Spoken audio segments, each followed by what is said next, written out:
পরিণত বয়সে একজন নারী এবং একজন পুরুষের যে গাঁটছড়া বাঁধা হয়, তারপর সংসার নামক একটা জীবন যুদ্ধ শুরু হয় এবং সেই সংসার জীবন কিংবা যুদ্ধ সেটা শেষ পরিণতি যেদিকে যায় সেটা হচ্ছে মৃত্যু। তার আগে পর্যন্ত স্বামী স্ত্রীর যে বন্ধন, যে ভালো লাগা, যে খুনসুটি, ঝগড়া, সব কিছু মিলিয়ে অম্লমধুর সম্পর্ক নিয়েই একটি সংসার টিকে থাকে, একটি সংসার এগিয়ে যায়।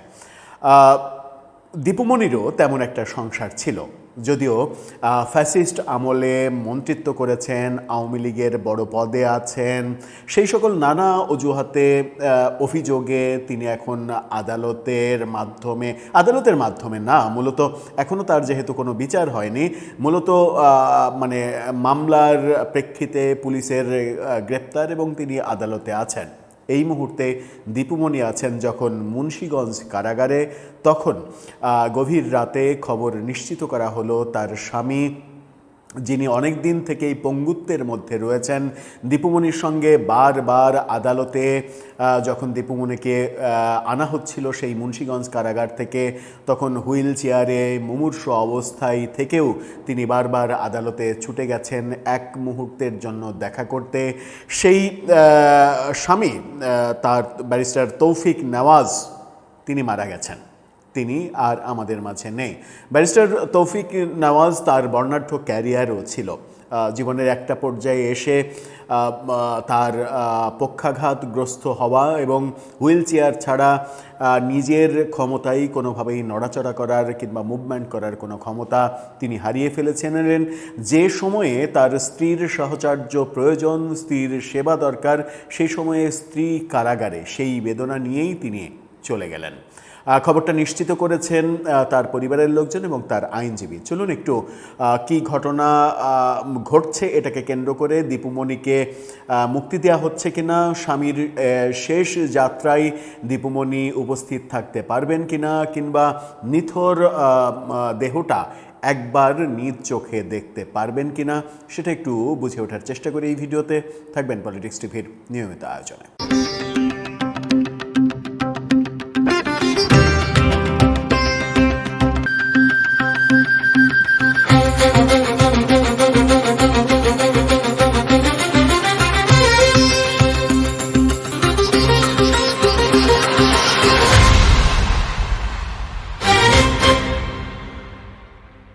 দর্শক, বলছিলাম আওয়ামী লীগের সাবেক মন্ত্রী এবং যার বিরুদ্ধে বহু মামলা, প্রায় 38টার বেশি মামলা রয়েছে।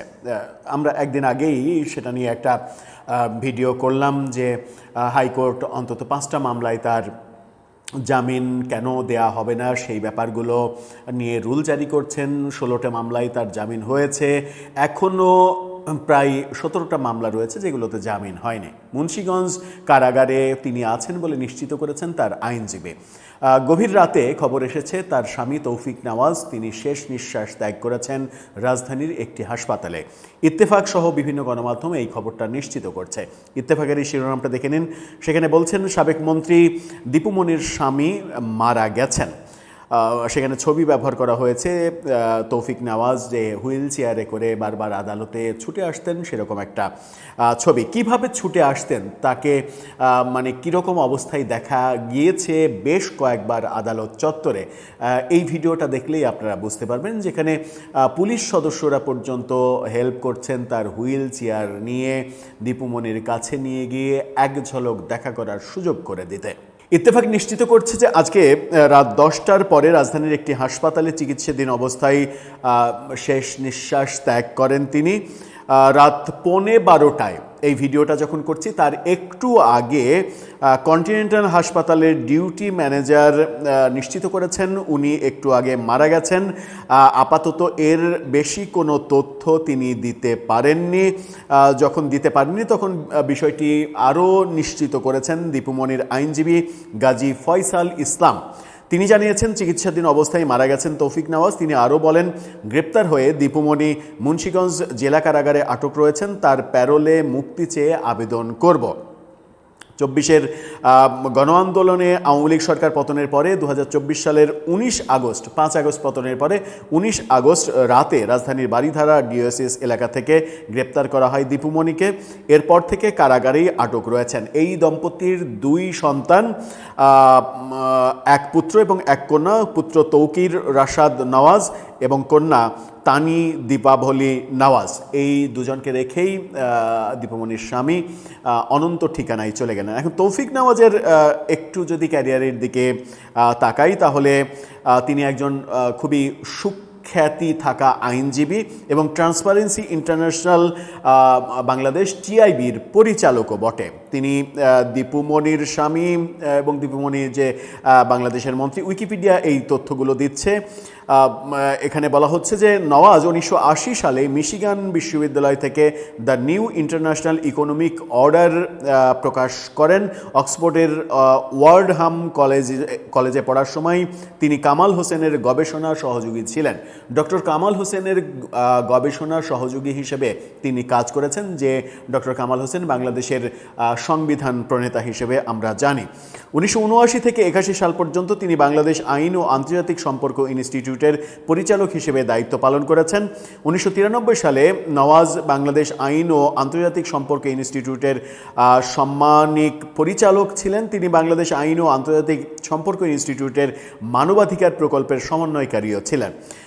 নওয়াজ ব্র্যাক ব্যাংক লিমিটেডের বিরুদ্ধে মামলাও করেছিলেন এই বলে যে একটি এনজিও হিসেবে ব্যাংকের মালিক একটা এনজিও হতে পারে না। মামলাটি 2001 সালে বাংলাদেশের সর্বোচ্চ আদালত খারিজও করে দিয়েছিল।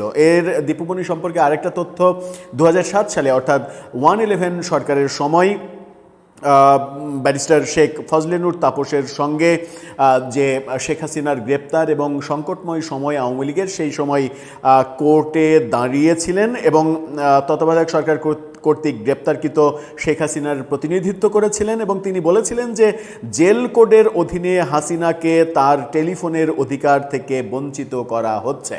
অর্থাৎ শেখ হাসিনাকে টেলিফোন ব্যবহার করতে দেওয়ার ব্যাপারটাও তার ওকালতিতেই নিশ্চিত হয়েছিল, এরকম তথ্য পাওয়া যাচ্ছে। ব্যারিস্টার তৌফিক নওয়াজ তার মৃত্যু পরবর্তী যে দাফন প্রক্রিয়া, সেই ব্যাপারে এখন পর্যন্ত আমাদের কাছে কোনো তথ্য নেই। দীপুমনির প্যারোলে মুক্তির ব্যাপারে রাতেই আবেদন জানানো হবে হয়তো। সেই ক্ষেত্রে প্যারোলে মুক্তির ব্যাপারটা যদি কালকে দিনের বেলায় অনেক বেশি সময় লাগে, তাহলে আগামীকালকে তার দাফন প্রক্রিয়া নাও হতে পারে, এরকম একটা সম্ভাবনা আছে, শোনা যাচ্ছে। এখন দেখার বিষয় যে সরকার দীপুমনিকে প্যারোলে মুক্তি দেয় কিনা।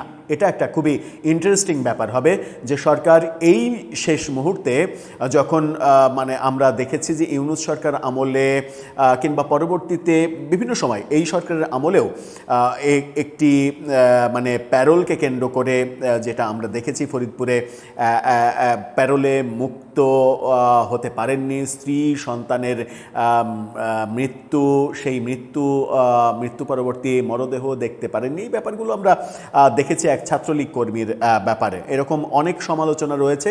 সেই সমালোচনার ব্যাপারগুলো এড়িয়ে বর্তমান সরকার এই প্যারোলে মুক্তির ব্যবস্থা করেন কিনা দীপুমনিকে, সেটাই দেখার বিষয়। সেই ক্ষেত্রে মুন্সিগঞ্জ থেকে ঢাকার দূরত্ব খুব একটা বেশি না, মুক্ত হতে পারলে 1-1.5 ঘন্টার মধ্যেই ঢাকায় পৌঁছে যেতে পারবেন। এখন দেখার বিষয় যে পরবর্তী খবর কি আসে। এটা মানে আওয়ামী লীগ যারা করেন তাদের জন্য একটা উদ্বেগের ব্যাপার যে দীপুমনি শেষ পর্যন্ত এই সাক্ষাৎটা পাবেন কিনা। কিন্তু জুলাই আন্দোলনের পক্ষে যারা রয়েছেন তারা নিশ্চয়ই এরকম একটা দাবি করবেন যে কোনোভাবেই ফ্যাসিস্ট স্বৈরাচার তাদের ব্যাপারে সরকার কোনো রকমের মানবিক দৃষ্টান্ত দেখাক, এটা তারা চাইবেন না। এখন দেখার বিষয় সরকার দুই পক্ষের মাঝখানে দাঁড়িয়ে কি সিদ্ধান্ত নেয়। দর্শক, আপনার কি মনে হয় সরকার শেষ পর্যন্ত দীপুমনিকে প্যারোলে মুক্তি দেবে রাতেই কিংবা সকালে? আপনার মতামত জানিয়ে লিখতে পারেন আমাদের কমেন্ট বক্সে।